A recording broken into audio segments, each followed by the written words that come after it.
নবম অধ্যায় রাজগুহ্য যোগ গূঢ়তম জ্ঞান। শ্রীকৃষ্ণ হচ্ছেন পরমেশ্বর ভগবান এবং পরম আরাধ্য বিষয়। অপ্রাকৃত ভগবত সেবার মাধ্যমে জীবাত্মা মাত্রই তার সাথে নিত্য সম্বন্ধযুক্ত। মানুষের শুদ্ধ ভক্তি পুনরুজ্জীবিত করার ফলে শ্রীকৃষ্ণের পরম ধামে প্রত্যাবর্তন করা সম্ভব। শ্রী ভগবান উবাচ ইদং তুতে গুচ্ছতমম প্রবক্ষ্যামি অনসূয়বে জ্ঞানম বিজ্ঞান সহিতম যৎ জ্ঞাতা মোক্ষসে শুভাৎ। পরমেশ্বর ভগবান বললেন, হে অর্জুন, তুমি নির্মৎসর বলে তোমাকে আমি পরম বিজ্ঞান সমন্বিত সবচেয়ে গোপনীয় জ্ঞান উপদেশ করছি। সেই জ্ঞান প্রাপ্ত হয়ে তুমি দুঃখময় সংসার বন্ধন থেকে মুক্ত হও। রাজবিদ্যা রাজগুহ্যম পবিত্রমিদম উত্তমম প্রবক্ষ্যাবগমম ধর্মম সুসুখম কর্তুমব্যয়ম।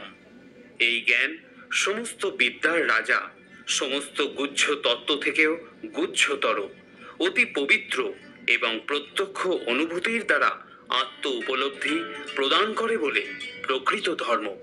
এই জ্ঞান অব্যয় এবং সুখসাধ্য। অসত্য ধানা পুরুষা ধর্মস্য স পরম তপঃ অপ্রাপ্য মাম নিবর্ত্যন্তে মৃত্যু সংসার বর্তনী।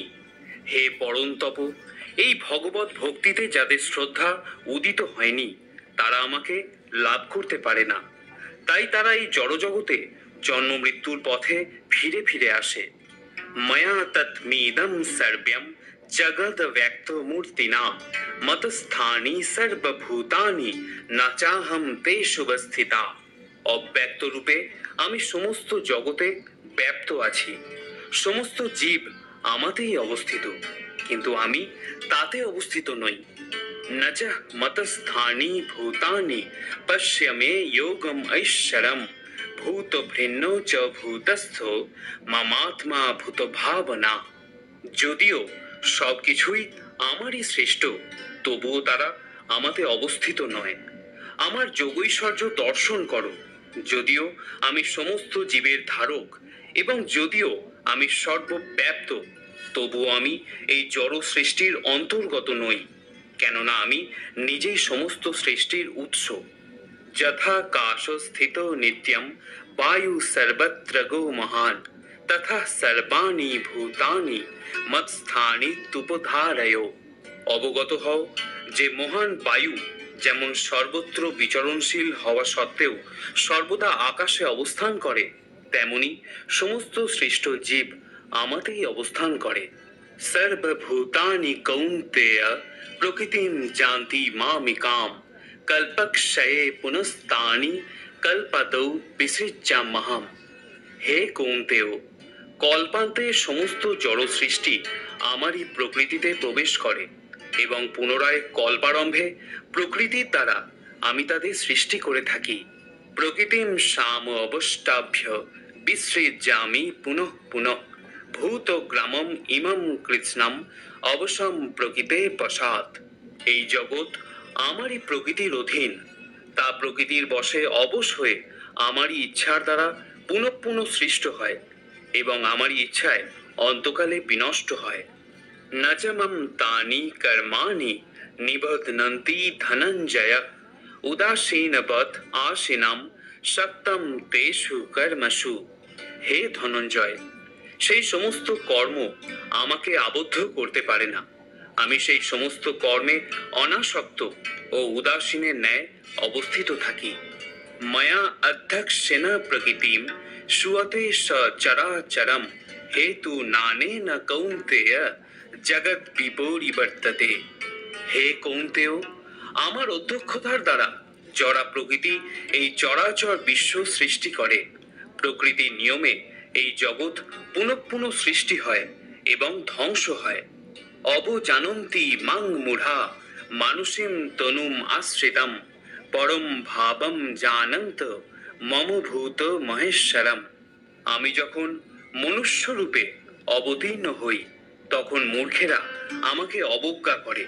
তারা আমার পরম ভাব সম্বন্ধে অবগত নয় এবং তারা আমাকে সর্বভূতের মহেশ্বর বলে জানে না।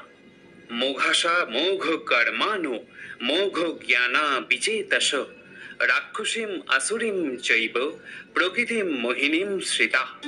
এভাবেই যারা মোহাচ্ছন্ন হয়েছে তারা রাক্ষসী ও আসুরি ভাবের প্রতি আকৃষ্ট হয়। সেই মোহাচ্ছন্ন অবস্থায় তাদের মুক্তি লাভের আশা, তাদের সকাম কর্ম এবং জ্ঞানের প্রয়াস সমস্তই ব্যর্থ হয়। মহৎ মানস তুমাম পার্থ দৈবীম প্রকৃতিম আশ্রিতা ভজন্তি অনন্য মনসো জ্ঞাতা ভূতাদিম বয়ম। হে পার্থ, মোহমুক্ত মহাত্মাগণ আমার দৈবী প্রকৃতিকে আশ্রয় করেন। তারা আমাকে সর্বভূতের আদি ও অব্যয় জেনে অনন্য চিত্তে আমারই ভজনা করেন। সততম কীর্তয়ন্ত মাম যতশ্চন্ত দৃঢ়ব্রতা নমস্যন্তশ্চ মাম ভক্ত্যা নিত্যযুক্তা উপাস্যতে। দৃঢ়ব্রত ও যত্নশীল হয়ে সর্বদা আমার মহিমা কীর্তন করে এবং আমাকে প্রণাম করে। এই সমস্ত মহাত্মারা নিরন্তর যুক্ত হয়ে ভক্তি সহকারে আমার উপাসনা করে। জ্ঞান যজ্ঞেন চাপন্যে যজন্ত মামুপাস্যতে একত্বেন পৃথক্ত্বেন বহুধা বিশ্বত মুখম। অন্য কেউ কেউ জ্ঞান যজ্ঞের দ্বারা অভেদ চিন্তাপূর্বক, কেউ কেউ বহুরূপে প্রকাশিত ভেদ চিন্তাপূর্বক এবং অন্য কেউ আমার বিশ্বরূপের উপাসনা করেন। অহম ক্রতুরহম যজ্ঞ সদাহম অহম ঔষধম মন্ত্রহম অহম এবং মাজ্যম অহম অগ্নিরহুতম। আমি অগ্নিষ্টম আদি শ্রৌত যজ্ঞ, আমি বৈশ্যদেব আদি স্মার্ত যজ্ঞ, আমি পিতৃপুরুষদের উদ্দেশ্যে শ্রাদ্ধাদি কর্ম, আমি রোগ নিবারক ভেষজ, আমি মন্ত্র, আমি হোমের ঘৃত, আমি অগ্নি এবং আমি হোম ক্রিয়া। পিতা অহম অশ্ব জগত মাতা ধাতা পিতামহ বেদম পবিত্রম ওঙ্কার ঋক সাম যজুরেব চ। আমি এই জগতের পিতা, মাতা, বিধাতা ও পিতামহ। আমি জ্ঞেয় বস্তু, শোধনকারী এবং ওঙ্কার। আমি ঋক, সাম এবং যজুর্বেদ। গতির ভর্তা প্রভু সাক্ষী নিবাস শরণম সুহৃদ প্রভব প্রলয় স্থানম নিধনম বীজম অব্যয়ম। আমি সকলের গতি, ভর্তা, প্রভু, সাক্ষী, নিবাস, শরণ ও সুহৃদ। আমি উৎপত্তি, আমি বিনাশ, আমি স্থিতি, আমি আশ্রয় ও অব্যয় বীজ। তপাম্যহম অহম বর্ষম নিগৃহ্ণমুৎসৃজামি চ অমৃতম চৈব মৃত্যুশ্চ সদ সচ্চাহম অর্জুনা। হে অর্জুন, আমি তাপ প্রদান করি এবং আমি বৃষ্টি বর্ষণ করি ও আকর্ষণ করি। আমি অমৃত এবং আমি মৃত্যু। জড় ও চেতন বস্তু উভয়ই আমার মধ্যে। ত্রৈবিদ্যমম সোমোপা পূত পাপা যজ্ঞৈরিষ্টা স্বর্গতিম পার্থয়ন্তে তে পুণ্য মাসাদ্য সুরেন্দ্র লোকম অশ্নতি দিব্যান দিবি দেব ভোগান। ত্রিবেদগণ যজ্ঞানুষ্ঠান দ্বারা আমাকে আরাধনা করে যজ্ঞাবশিষ্ট সোমরস পান করে পাপমুক্ত হন এবং স্বর্গে গমন প্রার্থনা করেন। তারা পুণ্য কর্মের ফলস্বরূপ ইন্দ্রলোক লাভ করে দেবভোগ্য দিব্য স্বর্গসুখ উপভোগ করেন। তেতম ভক্তিয়া স্বর্গলোকম বিশালম ক্ষীণে পুণ্যে মর্তলোকম বিশন্তি এবং ত্রয়ী ধর্মমনু প্রপন্যা গতাগতম কাম কামা লভন্তে। তারা সেই বিপুল স্বর্গসুখ উপভোগ করে পুণ্য ক্ষয় হলে মর্তলোকে ফিরে আসেন। এভাবেই ত্রিবেদোক্ত ধর্মের অনুষ্ঠান করে ইন্দ্রিয় সুখ ভোগের আকাঙ্ক্ষী মানুষেরা সংসারে কেবলমাত্র বারংবার জন্ম মৃত্যু লাভ করে থাকেন। অনন্যশ্চিন্তয়ন্তু মাম যে জনা পর্যুপাসতে তেষাং নিত্যাভিযুক্তানাং যোগক্ষেমং বহামহাম। অনন্য চিত্তে আমার চিন্তায় মগ্ন হয়ে পরিপূর্ণ ভক্তি সহকারে যারা সর্বদাই আমার উপাসনা করেন তাদের সমস্ত অপ্রাপ্ত বস্তু আমি বহন করে থাকি এবং তাদের প্রাপ্ত বস্তুর সংরক্ষণ করি। ইয়েও পণ্যও দেবতা ভক্ত্যা যজন্তে শ্রদ্ধয়ান্বিতা ते हपि मामेव कौन्तेय यजन्त বিধিপূর্বকম। হে কৌন্তেয়, যারা অন্য দেবতাদের ভক্তি এবং শ্রদ্ধা সহকারে তাদের পূজা করে, প্রকৃতপক্ষে তারা অবিধিপূর্বক আমারই পূজা করে। अहम हि सर्वयोग्यानां भोक्ता च प्रभुरेव च न तु मामोऽभिजानन्ति तद्वेनातश्च्यवन्ति ते। আমি সমস্ত যজ্ঞের ভোক্তা ও প্রভু, কিন্তু যারা আমার চিন্ময় স্বরূপ জানে না তারা আবার সংসার সমুদ্রে অধঃপতিত হয়। জানতি দেবব্রতা দেবান পিতৃন জানতি প্রীতিব্রতা ভূতানি জানতি ভূতেজ্যা জানতি মত জাজি নৌপিমাম। দেবতাদের উপাসকেরা দেবলোক প্রাপ্ত হবেন, পিতৃপুরুষদের উপাসকেরা পিতৃলোক লাভ করেন, ভূত প্রেত আদির উপাসকেরা ভূতলোক প্রাপ্ত করেন, কিন্তু আমার উপাসকেরা আমাকেই লাভ করেন। পত্রম পুষ্পম ফলম তোয়ম यो मे भक्त्या प्रयच्छति तदहं भक्तुपहृतम् अस्नामि प्रयत्मात्मना। যে বিশুদ্ধ চিত্ত নিষ্কাম ভক্ত ভক্তি সহকারে আমাকে পত্র পুষ্প ফল ও জল অর্পণ করেন, আমি তার সেই সমস্ত ভক্তিপ্লুত উপহার প্রীতি সহকারে গ্রহণ করি। यत् करोषि यदश्नासि यजुहोषि ददासि यत् यत् पश्यसि कौन्तेय তৎকুরুষ্য মত অর্পণাম। হে কৌন্তেয়, তুমি যা অনুষ্ঠান করো, যা আহার করো, যা হোম করো, যা দান করো এবং যা তপস্যা করো, সেই সমস্তই আমাকে সমর্পণ করো। শুভাশুভ ফলৈরেবম মক্ষসে কর্ম বন্ধনৈ সন্ন্যাস যোগযুক্তাত্মা বিমুক্ত মামুপৈষ্যসি। এভাবেই আমাদের সমস্ত কর্ম অর্পণ দ্বারা শুভ ও অশুভ ফল বিশিষ্ট কর্মের বন্ধন থেকে মুক্ত হবে। এভাবেই সন্ন্যাস যোগে যুক্ত হয়ে তুমি মুক্ত হবে এবং আমাকেই প্রাপ্ত হবে।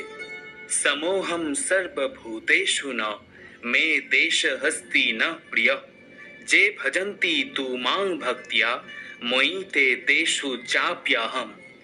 আমি সকলের প্রতি সমভাবাপন্ন, কেউই আমার বিদ্বেষ ভাবাপন্ন নয় এবং প্রিয়ও নয়, কিন্তু যারা ভক্তিপূর্বক আমাকে ভজনা করেন তারা আমাতে অবস্থান করেন এবং আমিও তাদের মধ্যে বাস করি। ওপি চেত সুদূরাচার ভজতে মাম অনন্যভাগ সাধুরেব সমন্তব্য সম্যক ব্যবসিত হিস। অতীব দুরাচারী ব্যক্তিও যদি অনন্য ভক্তি সহকারে আমাকে ভজনা করেন তাকে সাধু বলে মনে করবে, কারণ তার দৃঢ় সংকল্পে তিনি যথার্থ মার্গে অবস্থিত। ক্ষিপ্রম ভবতি ধর্মাত্মা শান্তিম নিগচ্ছতি কৌন্তেয় প্রতি জানিহি না মে ভক্তিয়া প্রণশ্যতি। তিনি শীঘ্রই ধর্মাত্মায় পরিণত হন এবং নিত্য শান্তি লাভ করেন। হে কৌন্তেয়, তুমি দীপ্ত কণ্ঠে ঘোষণা করো যে আমার ভক্ত কখনো বিনষ্ট হন না। মাম হি পার্থ ব্যাপ্রাশ্চিত্য যে হবিষু পাপ যোনয় স্ত্রিয় বৈশাস্তথা শূদ্রা তে হবি জানতি পরাম গতিম। হে পার্থ, যারা আমাকে বিশেষভাবে আশ্রয় করে তারা স্ত্রী, বৈশ্য, শূদ্র আদি নিচ কুলে জাত হলেও অবিলম্বে পরাগতি লাভ করে। কিম পুনর্ব্রাহ্মণা পুণ্যা ভক্তা রাজর্ষয়োস্তথা অনিত্যম সুখম লোকম ইমম প্রাপ্য ভজস্ব মাম। পুণ্যবান ব্রাহ্মণ, ভক্ত ও রাজস্বীদের আর কি কথা, তারা আমাকে আশ্রয় করলে নিশ্চয়ই পরাগতি লাভ করবেন। অতএব তুমি এই অনিত্য দুঃখময় মর্তলোক লাভ করে আমাকে ভজনা করো। মন্মনা ভব মদ্ভক্ত্যো মজ্জাজি মাম নমস্কুরু মামে বৈশ্যসি যুক্তৈত্বম আত্মনাম মৎপরায়ণা। তোমার মনকে আমার ভাবনায় নিযুক্ত করো, আমার ভক্ত হও, আমাকে প্রণাম করো এবং আমার পূজা করো। এভাবেই মতপরায়ণ হয়ে সম্পূর্ণরূপে আমাতে অভিনিবিষ্ট হলে নিঃসন্দেহে তুমি আমাকে লাভ করবে। ইতি গূঢ়তম জ্ঞান বিষয়ক রাজগুহ্যযোগ নামক শ্রীমদ্ ভগবদ গীতার নবম অধ্যায়ের ভক্তি বেদান্ত তাৎপর্য সমাপ্ত।